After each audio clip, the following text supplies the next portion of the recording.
Simply dump this upside down and let it drop down on the countertop.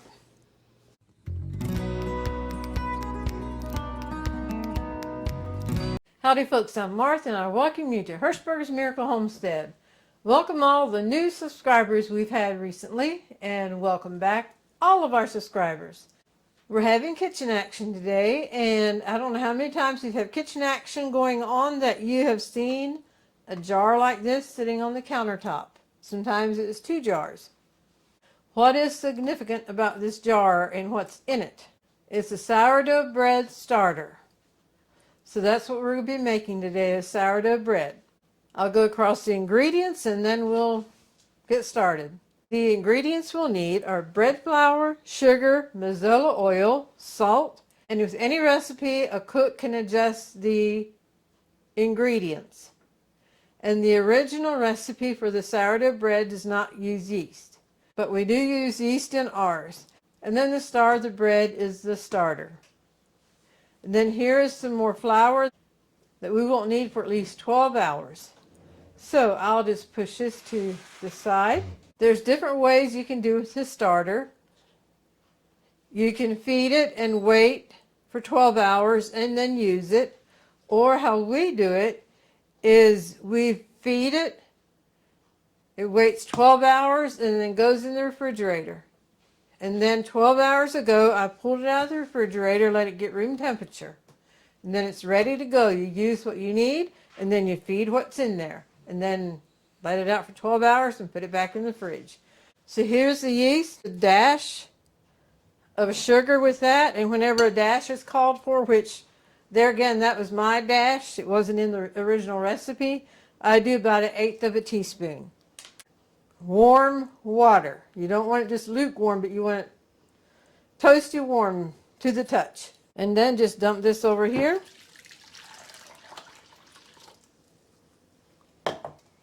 Now set that aside and let the yeast do its thing. Okay, we'll keep an eye on that, and as we're working you can see it, bubbles start coming up. I guess it's called proofing. So while that's doing its thing, we'll do our thing in this bowl.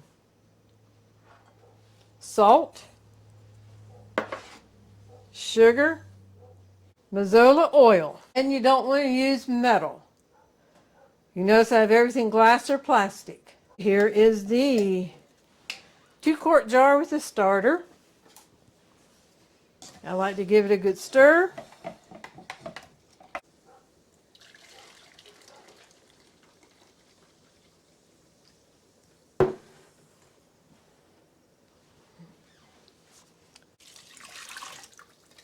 And give this a good stir. The starter. We'll come back to that. I like to put a jar filler on. Potato flakes. 3 tablespoons of potato flakes. I know I got too much, but I can put it back in the box. And back in the box it goes. Sugar. I usually use the cool water. I don't make it warm water. I use cool. Okay, now just give this a good stir. And put the lid back on. We'll give this a good stir. This is the yeast mixture with the water. Give that a stir. And then just dump it in. Okay, before I dump this in the flour, I'm going to put a glove on because I have to get in there with my hands. And the dough just sticks to your hands, and I just like to have a glove on. I like to stir this just before I put it in.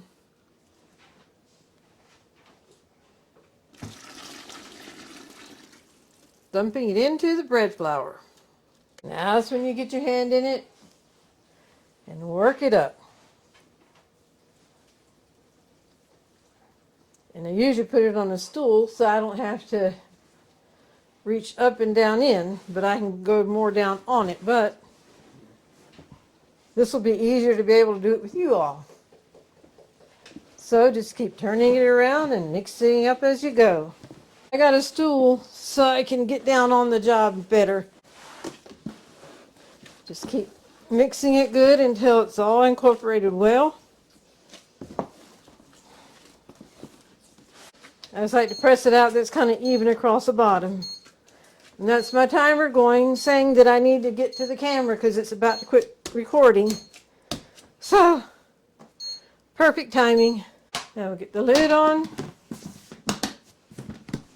This is the size loaf of bread I normally make. We will let the bread rise for 12 hours at least. It can be 12 to 15 hours. Till then you can see how high it is. Okie dokie, we are back to, this is about 15 hours later. And this is what that little bit of bread dough has risen to. All this bread will be staying here, so I'm doing it 3 different ways. This is the size I normally make that makes 6 loaves. I have 3 pans here, and then I have a mini loaf, which I'll be doing 4 pans of that. I'll be doing what's officially called plucketts. You can make them in a bundt pan and build it up, but I like to put it in here that way every plucket has a toasty top. So that's the 3 ways we'll be doing the sourdough bread. I'm going to go ahead and spray the pans.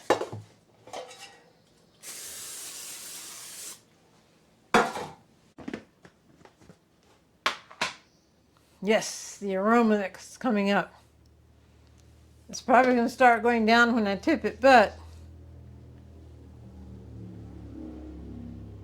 isn't that a beautiful sight? Yep, it's starting to go down. And if you look at the side, you can see it's a bunch of air, and I'm just going to whack it, and then it'll sure enough go down.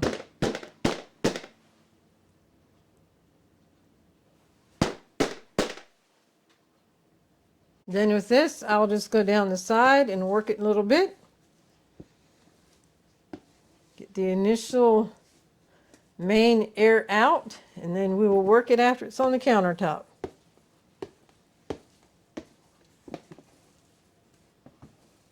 And what was there has gone down to that. Here's where I'm going to put my gloves on again. Bring the scale over here so that it all turns out near the same size. I like to put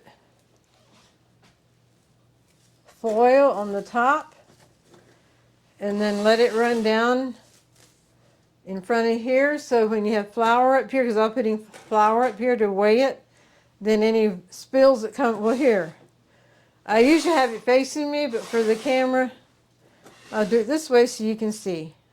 Okay, just put flour on your countertop. Of course, you wanted a clean surface. I need to move those pans so I don't get flour drop down in there. Just put flour on top of there. And then just simply dump this upside down and let it drop down on the countertop. I just usually go across down the whole thing with squeezing air out.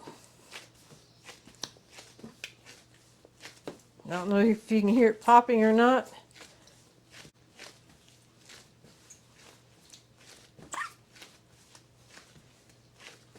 I'll divide this out now, and then we'll work each piece some more. So 3 loaves at 1.5 pounds.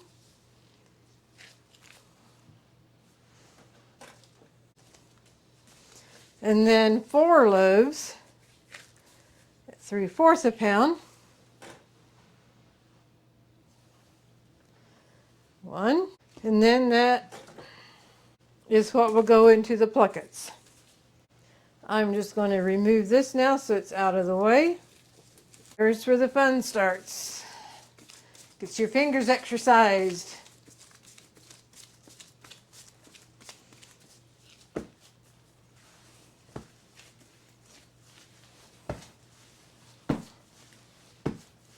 This helps work the air out to the end.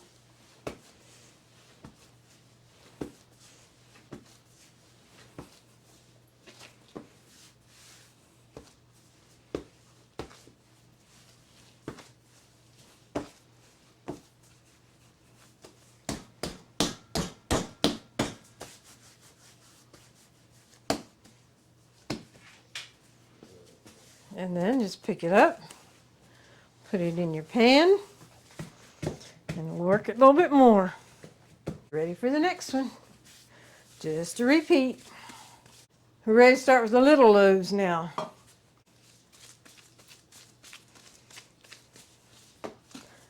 The same process, just it's not as much bread dough, so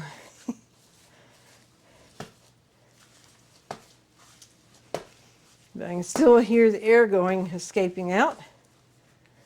Give it a little pound. And back up into here.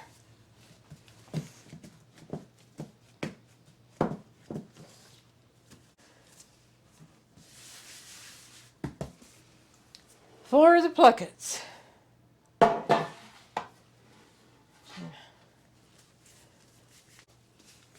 Just do a bunch. This will get your fingers. Just do a bunch of little rounds. Squeezing it between your finger and your thumb. You can have however big or little you want, but the smaller it is, the more little bites you have that have the full, that little toasty top.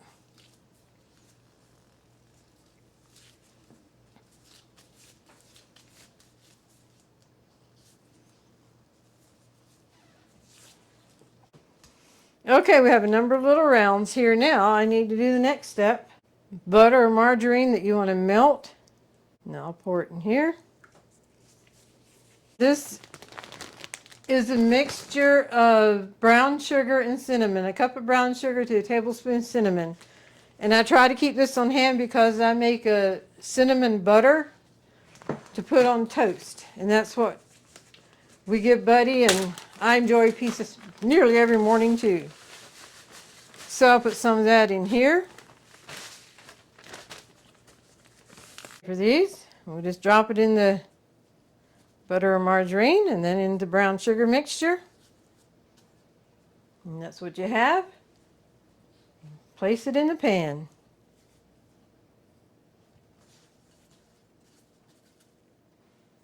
And this will make for some good eating. Dorothy did a rough calculation here, and she said back when we were going to the farmer's market, we had bread, and that was 30 plus years ago. So this sourdough starter has been around for a long time. I'm going to clean up here and we will see what we have. Okay, here we have 3 larger loaves, 4 smaller loaves, and then we have the plucketts. So I put them in the oven to rise. That keeps the draft off of it. Set my alarm for 3 hours to come check them. More than likely it'll take 4 or 5 hours to rise. But anything that rises, if it gets away from you, it's not going to stop rising just because you're not paying attention to it. So to help me stay on track, I'll set the alarm on my phone.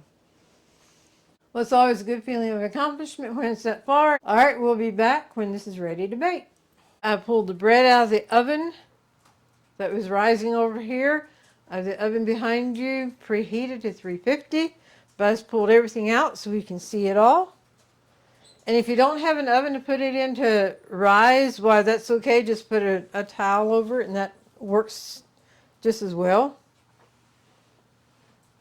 But here we have the large loaves, the small loaves, and then the plucketts. It bakes at 350 for 30 minutes. Everything does. It doesn't matter the size of the loaf. So I'll get everything baked and then we'll be back. Okie dokie, our kitchen is smelling good. These plucketts smell absolutely wonderful. You could make a little frosting to put over it yet and mimic a cinnamon roll, but it is so good just like that. That's how we're going to eat it.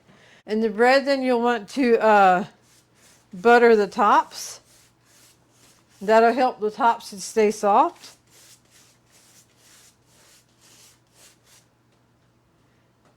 And then dump them out in the cooling rack.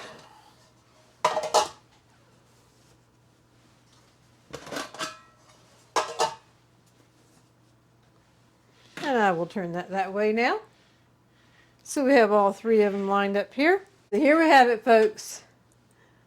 A batch of sourdough bread made up 3 different ways. The large loaf, the mini loaf, and the plucketts. We'll keep them on the cooling rack until they're completely cooled, and then we like to bag them in the twist and tie bags. I thank you for joining me in the kitchen. I hope you've enjoyed it. There is one more thing to mention. When I was mixing the ingredients for the bread, I also fed the starter and set it aside. We will let this ferment for about 12 hours, then tuck it away in the refrigerator. The next time we make bread, we'll pull it out and start the process all over again. It is always interesting watching the action going on in the jar as it is fermenting. Thanks again for joining us. If this is your first time with us, we invite you to consider subscribing to our channel. The recipe will be in the description box. And now we invite you to stay tuned for the Golden Thought. Howdy folks, and welcome to the Golden Thought of this episode. We are the twins, Marvin and Martha. Marvin is a very special brother, and he's better known as Buddy. Yes. The Golden Thought for today. Focus on the step in front of you, not the whole staircase. Again, focus on the step in front of you, not on the whole staircase. Sometimes when we look at a big picture, especially if it's a challenge, it can be overwhelming. That's right, buddy. It can be overwhelming, and we feel like we almost can't go on. But if we take it a step at a time, one step at a time, then before you know it, you'll be through that challenge. Victory won. Ready for the next one. Because we know life is just a series of challenges and triumphs. We thank you for joining us on this episode. Thank you and God bless.